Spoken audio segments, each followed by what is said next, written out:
directement yenn affaires yi donc on va te laisser aujourd'hui aller directement surtout par rapport ak loi de finances rectificative yi quels sont donc ban lecture nga ci am quoi donc dans un premier temps et puis les interventions voilà si on peut mélanger donc le wolof et le français parce que la plupart du temps dina am ñu interpeller ci suuf en disant que donc l'espèce les intéresse mais généralement nee na rek bi da leen di sonal quoi en tout cas voilà pour entrer directement dans le vif du sujet comme ça on va pas prendre en longueur quoi donc par rapport ak LFR bi vas-y. Oui, merci beaucoup, Patrick. Donc, juste une petite précision pour qu'on puisse continuer correctement. En fait, il y a la LFR, la loi de finances rectificative 2024, par rapport à l'année 2024. Il y a la loi de finances initiale 2025. Il y a aussi la déclaration de politique générale du Premier ministre. Donc, je pense que maintenant, c'est à vous de voir. Si vous voulez, nous pouvons commencer par rapport à la LFR, comme tu l'as si bien posé. Donc, il n'y a aucun souci, mais juste faire la différenciation entre ces trois. Donc, il y a la LFR, il y a la LFI, il y a la déclaration de politique générale. Maintenant, pour répondre à ta question relative à la loi de finances rectificative 2024, déjà, la loi de finances rectificative, déjà... Ok, je pense que le micro était coupé. Donc la loi de finances rectificative, c'est quelque chose... Apparemment, il y a quelque chose qui coupe les micros, hein? Je sais pas. Ouais, c'est bon. Je pense que C'est bon. Maintenant, c'est bon, oui. Ok. Donc, je disais que la loi de finances rectificative, c'est quelque chose qui est prévu par notre arsenal législatif au Sénégal. Donc, c'est rare déjà, d'ailleurs, que nous ayons une année financière complète sans loi de finances. C'est très rare. Donc, le plus souvent, chaque année, donc, le gouvernement revient à l'Assemblée nationale pour amender la loi de finances initiale. C'est pourquoi la loi de finances, admettons par exemple, la loi qui est votée aujourd'hui à l'Assemblée, c'est une LFI, loi de finances initiale. Parce qu'il y a une probabilité que le I saute pour le R, donc loi de finances rectificative. Et l'objectif de la loi de finances rectificative, c'est d'autoriser des dépenses et des recettes, d'accord, qui n'étaient pas prévues dans la loi de finances initiale. Parce que comme vous le savez, le budget, ce sont des prévisions, d'accord, ce sont des prévisions de dépenses et de recettes. Donc, à la date d'aujourd'hui, admettons, aujourd'hui, on a voté la loi de finances initiale 2025, mais rien n'est acté pour le moment. Ce sont juste des prévisions de recettes et de dépenses. Mais maintenant, au cours de l'année, s'il y a des ajustements, s'il y a des manquements, s'il y a de nouveaux besoins, là, le gouvernement est obligé véritablement de recourir à la loi de finances rectificative qui sera votée par l'Assemblée nationale pour donner véritablement cette légitimation juridique. Maintenant, qu'est-ce qui s'est passé avec la loi de finances rectificative 2024 que nous avons parcouru? Bon, c'est clair que la loi de finances, déjà, nous étions dans une année très anormale. On était dans une année très anormale avec les débats politiques, les manifestations politiques, les élections, l'élection présidentielle, l'élection législative, tout. Donc, on était dans une année 2024 très anormale. C'est ce qui a justifié qu'aujourd'hui, ce qu'on a eu à l'Assemblée, c'est clair que, en réalité, c'est quelque chose même d'anormal. Parce que là, le gouvernement ne devrait pas activer les dépenses et les recettes sans pour autant normalement passer par l'Assemblée nationale au préalable. Mais le président de la République a usé de ses forces exceptionnelles pour autoriser ses dépenses et ses recettes. Et par la suite, lorsque l'Assemblée nationale a été mise en place, parce que l'Assemblée a été dissoute en septembre, donc lorsque l'Assemblée nationale a été mise en place, là, ils ont ratifié la loi de finances rectificative. Parce que normalement, la loi de finances rectificative doit précéder les dépenses et les recettes. Maintenant, qu'est-ce qui s'est passé? Donc là, en lisant les éléments de la loi de finances rectificative, on a vu que véritablement, donc, les hypothèses de la loi de finances initiale 2024, là je parle de la loi de finances initiale 2024, les hypothèses de la loi de finances initiale 2024 ont été faussées. Parce que déjà, dans la loi de finances initiale 2024, votée en 2023, donc le gouvernement précédent avait projeté un taux de croissance de 9%. D'accord, avec la production des hydrocarbures, le pétrole et le gaz. Maintenant, durant l'année 2024, on a vu que véritablement déjà la production de pétrole a été retardée. Donc, la production a démarré vers le mois de juin déjà. Et la production de gaz n'a pas encore débuté. Donc, ils vont démarrer normalement en 2025. Donc, ces retards ont des répercussions sur la structure de notre croissance économique. Et l'autre fait marquant, c'est que je disais tantôt, c'est l'instabilité politique. en 2024. Donc l'instabilité politique en 2024 aussi sûrement a découragé les investissements et a réduit les marges financières de l'État. Ce qui s'est traduit dans la loi de finances rectificative par un moins-value de plus de 600 milliards de francs CFA. Donc l'État du Sénégal a eu un moins-value de 600 milliards de francs CFA en termes de recettes. Donc, en termes de recettes, nous avons perdu près de 600 milliards, un peu plus de 600 milliards de francs CFA. Donc ça, c'est la première conséquence de tout ce que nous avons vécu en 2024. Et l'autre conséquence aussi, c'est véritablement les dépenses qui ont dépassé les limites. D'accord? Donc le déficit s'est creusé. Donc c'est clair qu'en 2024, il était prévu un déficit de 3,9%. Finalement, on s'est retrouvé avec un déficit de 11% du PIB. Donc, on s'est retrouvé avec un déficit de 11% du PIB en 2024, porté essentiellement par la charge de la dette, comme vous le savez. Peut-être nous allons y revenir. Hier, le Premier ministre a beaucoup parlé de la dette. Donc, la charge de la dette a plombé. Juste pour vous donner une illustration, dans la loi des finances initiale 2024, pour ce qui concerne le service de la dette en économie, c'est le remboursement de la dette. Donc, le principal plus les intérêts. Donc, il était prévu par jour, donc pour caricaturer en moyenne, par jour, il était prévu un remboursement de 5 milliards de francs CFA dans la loi de finances initiale. D'accord? Mais ce qui fait un total de 1800 milliards de francs CFA. D'accord? 1800 milliards de francs CFA pour l'année 2024. Mais en lisant la LFR 2024, on a vu qu'il y a eu 1000 milliards supplémentaires. 1000 milliards supplémentaires, ce qui fait que dans la LFR 2024, on a remboursé pour l'année 2024 2800 milliards de francs CFA. Là, c'est juste le service de la dette en 2024. Et selon le ministère des Finances, donc si vous avez lu les documents du ministère des Finances, il dit que ceci peut être expliqué par le fait que la dette a été reconsidérée, parce que vous avez su qu'il y a eu un audit des finances publiques du gouvernement qui attend d'être certifié par la Cour des comptes. Donc, probablement dans les jours qui vont venir. Donc, il y a eu cet audit-là. Donc, la dette a été reconsidérée. Ça, c'est un élément. L'autre élément aussi, c'est la dépréciation de la monnaie.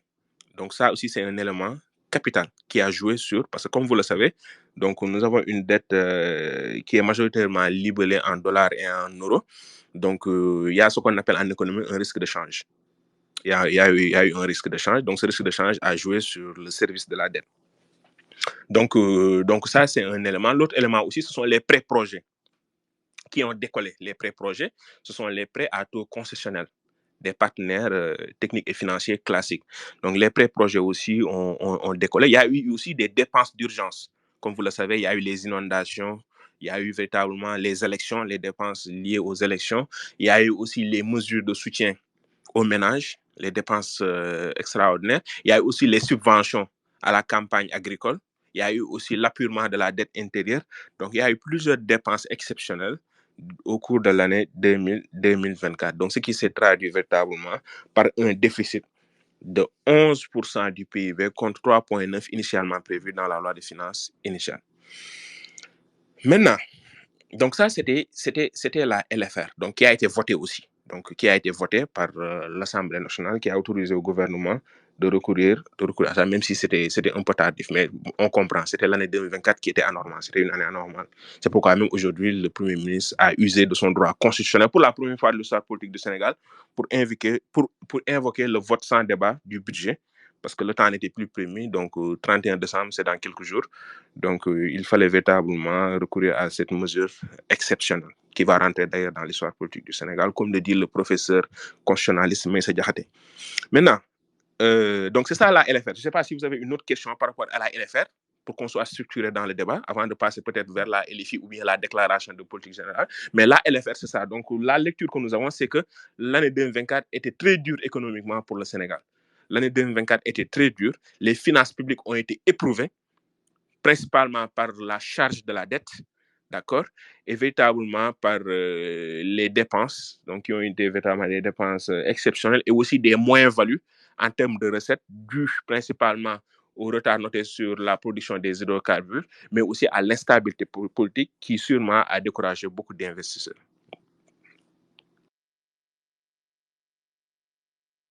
D'accord, merci beaucoup pour l'exposé, vite fait.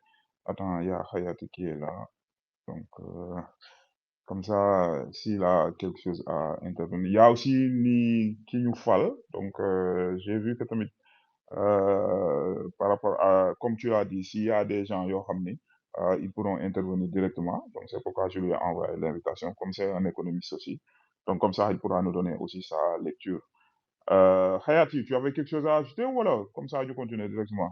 Bonsoir. Waaw bonsoir salaamaaleykum maa ngi nuyu ñëpp bonsoir Ablaye merci pour d'avoir répondu à notre invitation xam nañu temps bi xat na lool comme ni nga ko expliqué ça fait des mois qu'on a essayé de te capter ici mais bon yàlla tey la koy dogal bon merci pour exposé bi nga jot a def moi j'ai juste une question parce que bon l'autre jour j'en débattais avec quelqu'un ici sur Twitter et c'était par rapport à la restructuration de la dette évoquée par le ministre des Finances Cheikh Diba. Donc on a parlé de refinancement de la dette, on a parlé aussi d'emprunter de l'argent pour payer les dettes arrivées à échéance. Donc comme moi je suis un apprenti économiste, donc j'ai juste fait de la météo économique et j'ai supposé que ça voulait dire que on va adopter aujourd'hui le principe du roulement de la dette par rapport aux dettes arrivées à échéance, c'est-à-dire que il y a eu l'euro pour l'exemple du cas de l'euro bon levé en 2014 qui doit arriver à échéance en 2024, c'est-à-dire 10 ans après.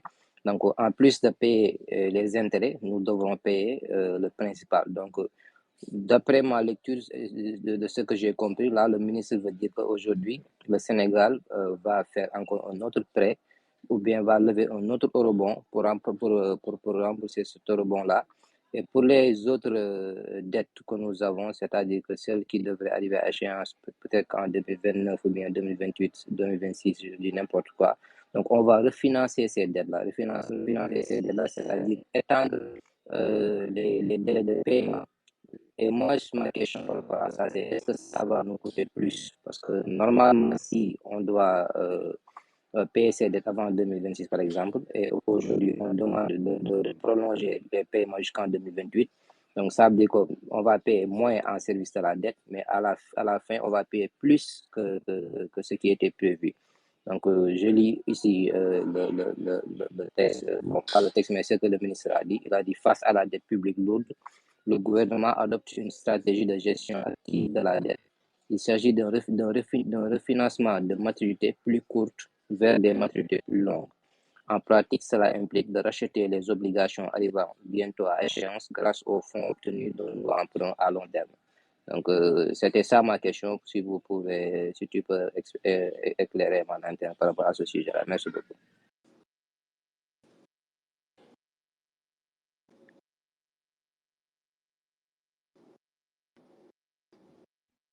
Wow, c'est que tu as entendu la question. Voilà, vous ouvrez le micro. Oui.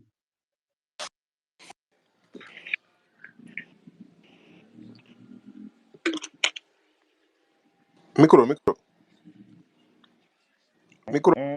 On-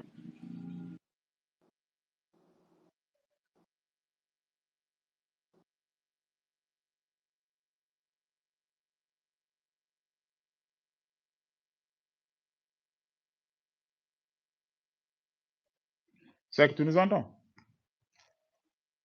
Ah, man, dégg nga ko de woon. Est-ce que amul Non, problème ouais, connexion même kon moi, je l'entends pas, quoi. yow mi yaa am problème connexion loolu la kii bi di wax nii. Ah bon? Pourtant, man, maa ngi Yeah. connecté wu de. génnal dugaat gaaw balaa moo tëj kon. Waaw, attends, c'est que dafa wàccoon de, mais ñëwaat na, xaaral. Yéegal ko. Ajouter commentaire. Waaw, c'est bon maintenant. Oui, vous m'entendez? Oui, là, on vous entend. Ouais, merci. Oui, je pense que c'était un problème avec le hôte de la rencontre. Donc, oui, merci beaucoup Hayati pour la question et salutations à toi aussi. Donc, la question est pertinente et je pense que déjà, toi, ta question est une transition vers la loi de finances initiale. Donc, ce que tu viens d'évoquer justement, c'est ce qui est consigné dans la loi de finances initiale 2025. Hein.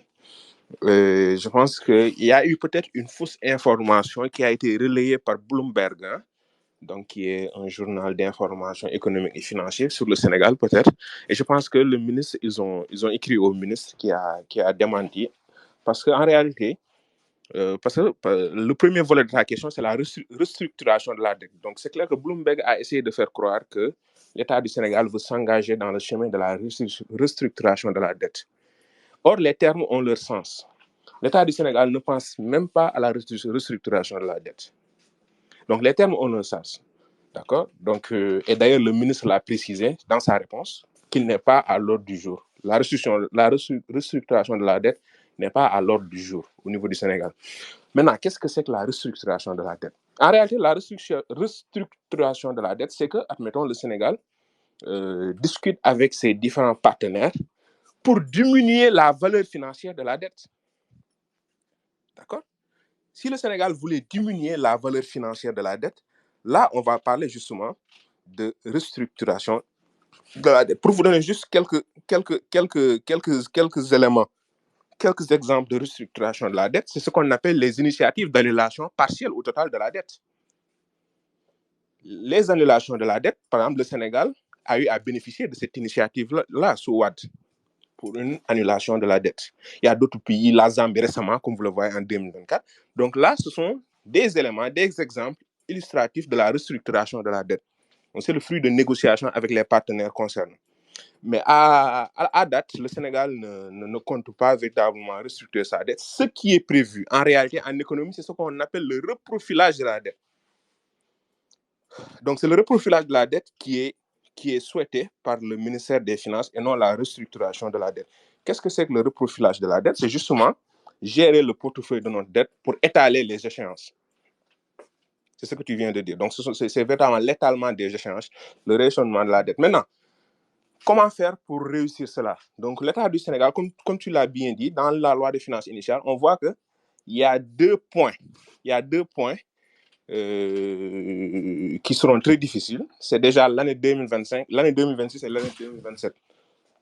L'année 2026 et l'année 2027, donc ce sont des points hauts en matière de remboursement. Parce qu'en réalité, en 2026-2027, il y a le remboursement justement de l'eurobond de 2018.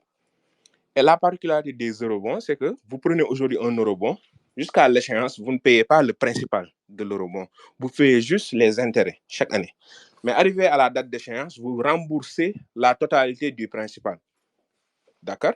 Donc, l'État du Sénégal, pour être dans une gestion proactive de la dette, donc ils veulent anticiper le remboursement de 2026 et de 2027 pour libérer des marges de manœuvre. Et pour ce faire, ils vont justement lever des euro-obligations, des eurobonds, des obligations internationales pour pouvoir lisser le remboursement et étaler le calendrier, l'échéance. Maintenant, pour ce faire, ce qu'ils vont faire, c'est que, comment ça se passe techniquement et concrètement? Donc, ils lèvent un montant pour racheter la dette, admettons, de 2026 et de 2027 avec une nouvelle dette. Et avec la nouvelle dette maintenant, c'est ça, une échéance, admettons, de 7 ans, 10 ans, 15 ans. Et à partir de ce moment, admettons, en 2026-2027, au lieu de payer juste, parce que moi, à date, je pense que l'eurobond de 2018 était de 650 milliards. Donc, au lieu de payer 650 milliards, admettons, en 2026-2027, là, l'État du Sénégal va juste, admettons, payer les intérêts. Les intérêts qui seront moindres 2026-2027. Et le restant, qui devrait normalement être affecté aux partenaires techniques et financiers, sera réalloué aux dépenses d'investissement pour pouvoir soutenir l'économie nationale. Donc là, ce sont des stratégies de gestion de dette qui se passent dans tous les pays du monde. Tous les pays du monde, justement, des fois, donc ils procèdent à la levée d'eurobonds pour pouvoir lisser le remboursement du principal. Parce que c'est ça aussi l'avantage, l'inconvénient des eurobonds. Ça te donne un oxygène du moins financière à court terme avec le paiement des intérêts. Mais à un moment donné, justement, tu dois payer le principal. Mais bon, donc les États se débrouillent, donc ils lèvent d'autres eurobonds pour remplacer la dette par une nouvelle dette et procéder à ça. Mais l'information capitale, c'est qu'en 2025, l'État du Sénégal ne compte pas restructurer la dette parce que la restructuration est beaucoup plus profonde. Et des fois même, ça implique des conditionnalités. Hein? Parce que, admettons, je vous donne l'exemple de la France qui vous dit, oui, Sénégal, je vais annuler votre dette, mais en contrepartie, qu'est-ce qu'on va faire pour la France? Qu'est-ce qu'on va faire pour la France? Donc, la France ne va pas justement annuler une partie ou la dette totale pour juste soutenir notre amitié avec eux. Donc, c'est clair que...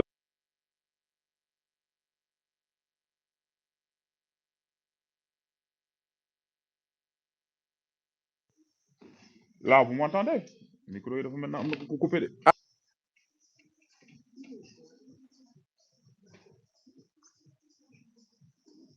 C'est bon, Seck, tu m'entends? Allô?